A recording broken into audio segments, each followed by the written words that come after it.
बिहार के वोटर्स को एक नया विकल्प मिल गया है। विधानसभा चुनाव से करीब साल भर पहले प्रशांत किशोर ने अपनी पार्टी का ऐलान कर दिया है।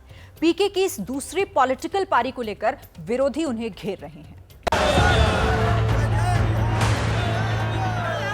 जय बिहार के नारों की गूंज के बीच प्रशांत किशोर ने अपने संगठन को पार्टी का नाम दे दिया है। जन स्वराज अब आंदोलन नहीं, पीके की पार्टी का नाम होगा। बाबा साहब अम्बेडकर को मानने वाले लोग भी जुटे हैं, संघ में जाने वाले लोग भी जुटे हैं, 5 टाइम नमाज पढ़ने वाले मुसलमान भी आए हैं। मानवता से आगे बढ़कर कोई बात नहीं है। पटना के वेटरनरी कॉलेज में हजारों की भीड़ जुटी थी। प्रशांत किशोर ने विदेश सेवा के अफसर रहे मनोज भारती को पार्टी का पहला कार्यकारी अध्यक्ष बनाया है। मनोज भारती मधुबनी के रहने वाले हैं और दलित बिरादरी से आते हैं।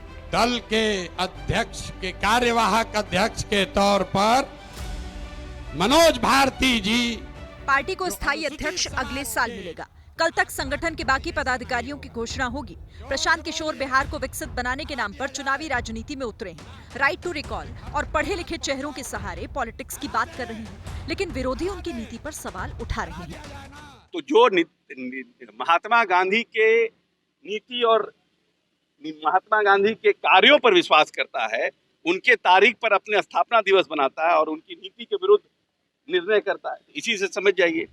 जेडीयू शराबबंदी पर घेर रहा है तो आरजेडी के नेता पीके को बीजेपी की बी टीम बताकर निशाना साध रहे हैं। से ये बीजेपी के द्वारा किया गया है वोट कटवा के रूप में, ये सबसे कोई फर्क नहीं पड़ेगा।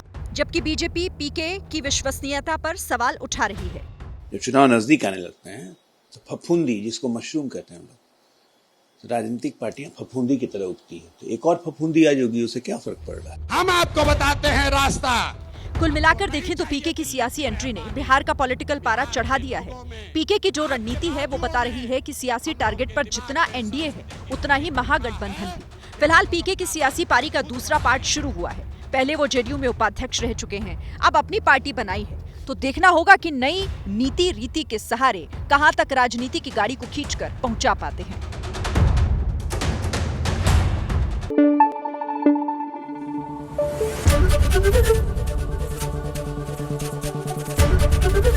एबीपी न्यूज आपको रखे आगे।